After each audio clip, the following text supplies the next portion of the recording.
Bună ziua, dragilor! Bine ați venit! Eu sunt Meme și, ca de obicei, vă amintesc cât de minunați sunteți. Am avut o perioadă destul de grea, ați văzut că am postat mai rar. Abia am reușit să termin filmările pentru luna noiembrie. Sper că mă înțelegeți, sper că sunteți sănătoși.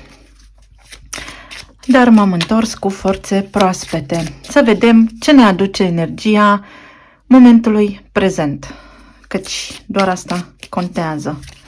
Momentul prezent și cum îl traversăm.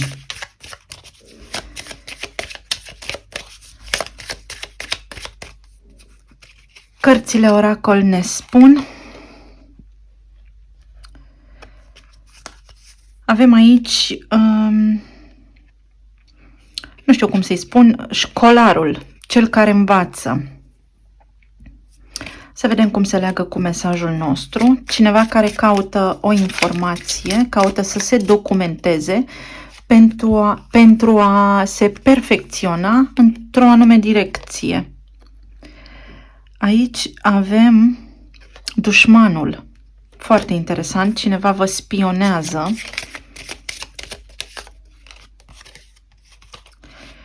Iar aici avem soția. Ok. O discuție intensă. Cineva studiază de aproape. Cineva caută informații despre altcineva. Despre o soție, posibil. Sau soția caută informații despre soț. Sau aveți de-a face cu cineva care vă urmărește partenerul de viață. De ce nu? Poate fi pur și simplu un alt scenariu, și anume acela că energia feminină sau dumneavoastră, doamnelor, căutați să vă perfecționați în ceva, căutați să studiați ceva sau faceți niște cursuri de calificare, cursuri de perfecționare și așa mai departe, iar la aceste cursuri aveți aici pe cineva care nu vă agrează, să spunem. Sau sunteți profesori sau profesoare. De ce nu? Și aveți ceva conflicte pe aici, posibil cu elevii. Oho, în zilele noastre.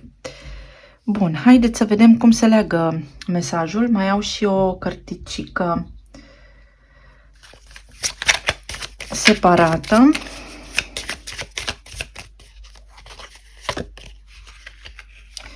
Să vă împărtășiți darurile. Posibil cineva să fie gelos pe voi sau invidios, aș putea spune, pe voi și pe abilitățile voastre perfecte în ochii lor, pentru că voi sunteți în permanență documentați, deși aveți foarte multe responsabilități în grijă. Că sunteți doamne, că sunteți domni, aveți responsabilități și atunci cineva posibil să vă invidieze pentru capacitatea voastră extraordinară de a face lucrurile bine.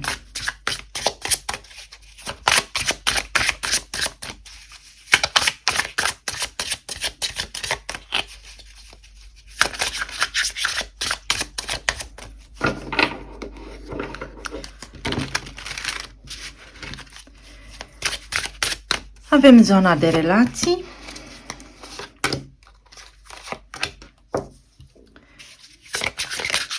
Avem zona planului material. Și avem zona planului emoțional sau sănătate. Să vedem. La relații avem 4 de monede, pajul de spade și 5 de spade. Iată că există o relație cu cineva aici care vă produce conflicte și un compromis. Pajul de spade vorbește despre studii sau despre o curiozitate. Aici avem pe cineva care spionează pe altcineva și pe cineva care se interesează oficial, să spunem, de voi, însă vă urmărește de la distanță, să știți, casa sau stabilitatea sau confortul pe care îl aveți, iar acest lucru îi provoacă neliniște, aș putea spune. Pentru cei care sunteți într-o relație, aveți aici cumva o mică ceartă legată de stabilitatea voastră, legată de disponibilitatea timpului alocat relației sau casei sau relației de cuplu cu partenerul vostru. Vă certați cumva și schimbați replici acide, să le spunem. Energie de aer puternică aici, energia vărsătorului, energia taurului foarte puternică, dar și balanță și gemeni mai pot fi.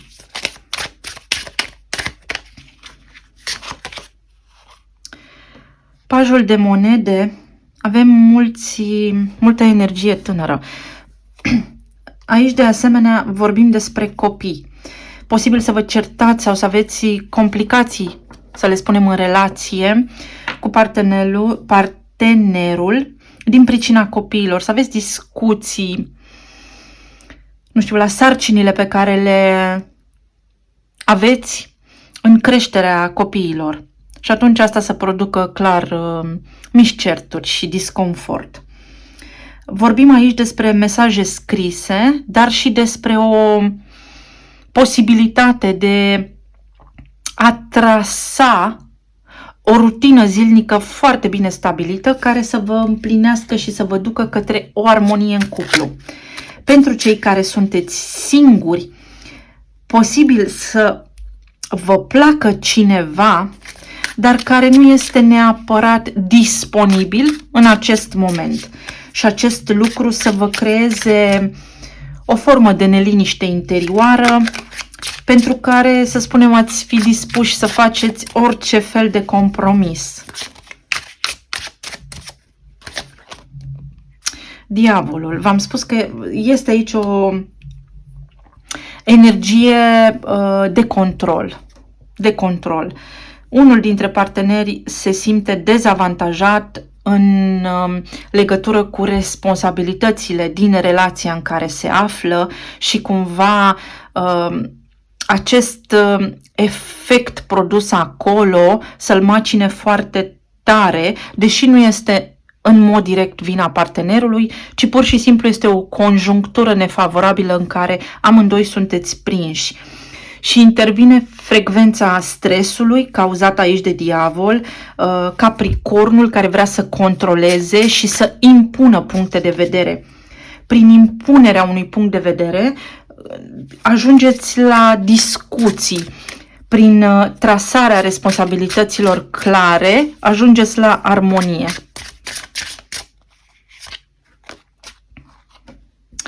Șase de spade. La armonie, la calm, la comunicare calmă și la vindecarea, la depășirea acestei stări, acestei frecvențe de ceartă care vă învăluie aici.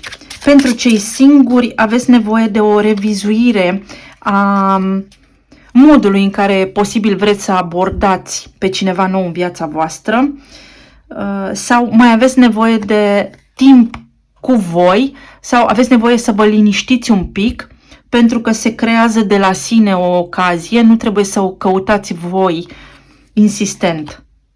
Magicianul.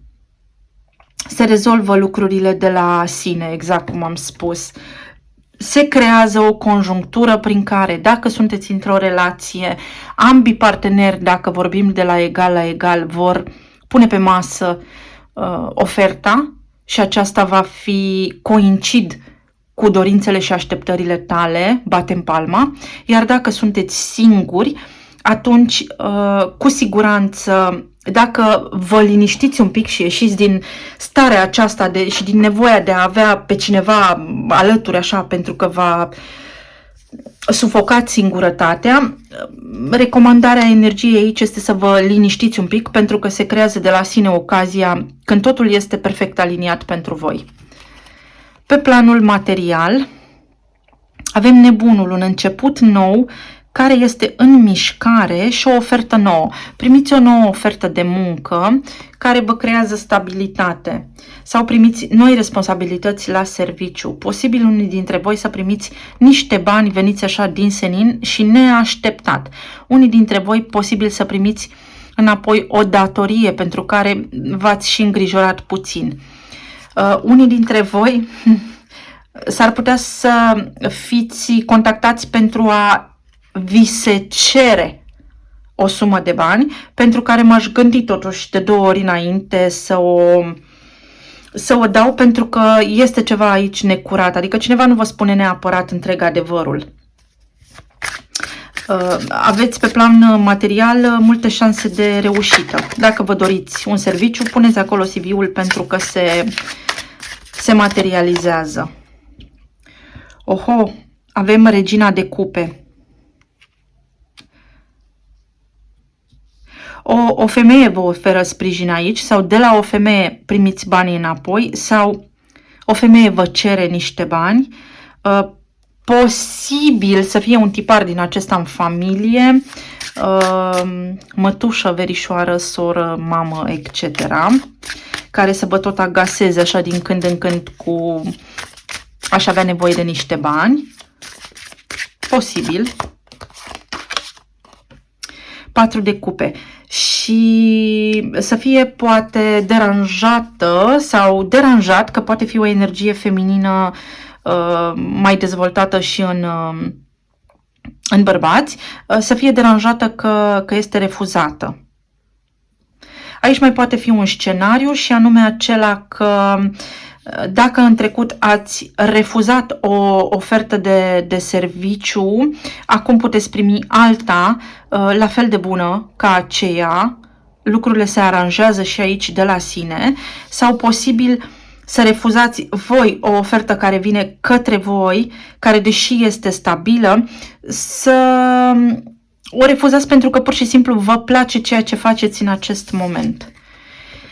La planul emoțional avem Marele Preot, 5 de monede și 6 de cupe. Aveți o întâlnire, aveți o reuniune cu cineva, posibil unii dintre voi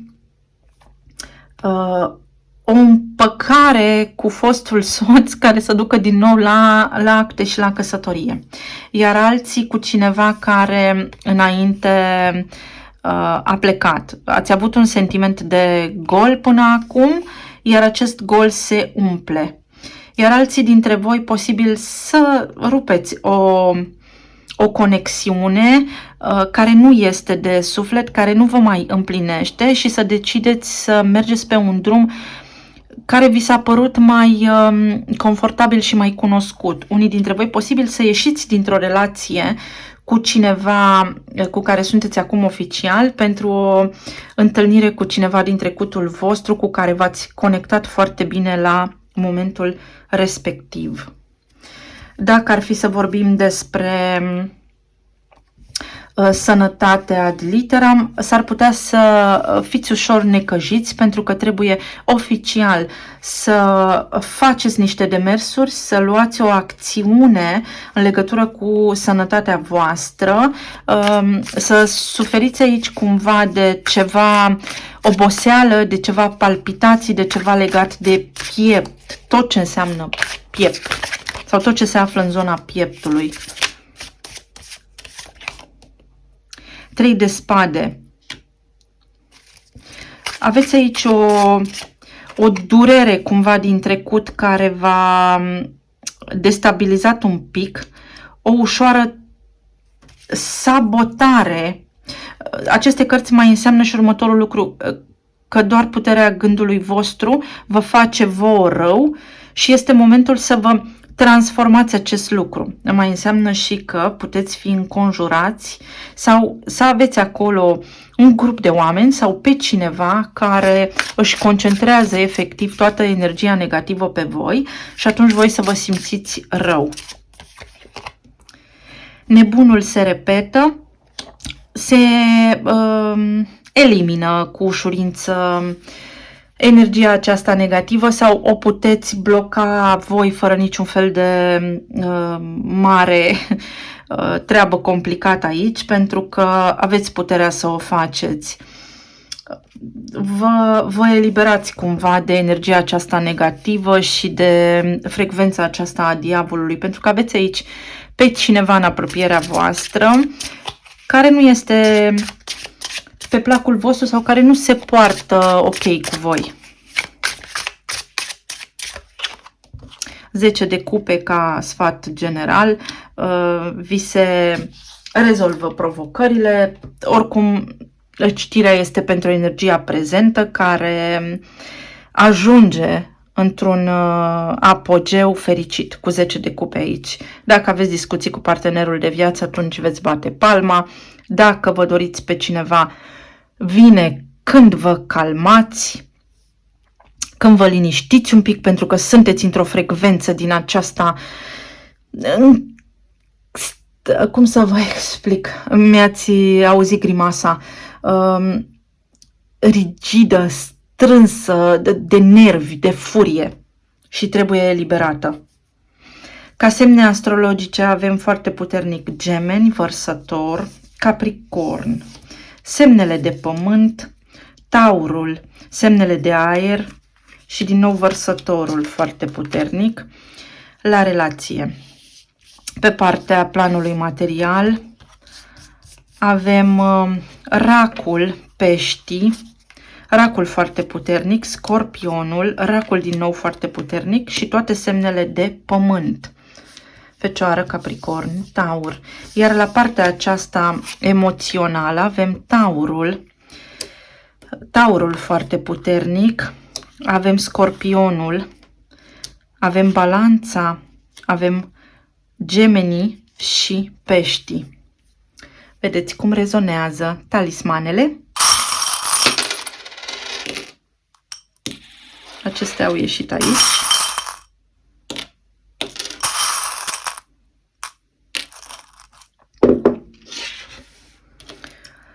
Ca date de naștere avem 19, 1, 12 foarte puternic, 6, 13, 29. Astea mi-au venit în minte și din ce am văzut. La relație, uitați, iubirea, o inițială B și un Q care înseamnă o finalitate, adică se sfârșește această tensiune pe care o aveți acum și totul se transformă în bine. Pe lângă faptul că acestea pot însemna, evident, inițiale. Țări, orașe, nume proprii și așa mai departe. Dar iubirea învinge totul, să știți. Și liniștea. Oricare ar fi persoana aceasta din viața voastră cu care voi aveți acum o stare de tensiune, se liniștesc lucrurile, se ajustează situația, da? Vă ajungeți la un numitor comun cu persoana aceasta. La capitolul plan material, spune să aveți încredere în colectivul vostru de muncă sau în oameni, în bine, în dragoste. Aici avem iubirea, posibil unii dintre voi să fiți îndrăgostiți aici de cineva de la locul de muncă și o pisică. Și respectivul sau respectiva să fie într-o relație cu cineva, iar voi să fiți în subordinea sa. Deci posibil să fiți îndrăgostiți de un șefă care să aibă familie. Dar folosiți-vă intuiția că aici am așa un puternic sentiment că vă împărtășesc trăirile și ei. Iar la partea aceasta emoțională, să nu vă dați bătuți. Cifra 2, care este pe roșu, pe stabilitate, energia feminină are nevoie să treacă peste anumite provocări de aici, sau energia feminină este cumva atrasă așa magnetic de trecut. Voi să-mi spuneți în comentarii de ce și inițiala G. Dragii mei, cam atât pentru astăzi. Să fiți bine, să trăiți în armonie. Vă îmbrățișez cu drag. Pa, pa!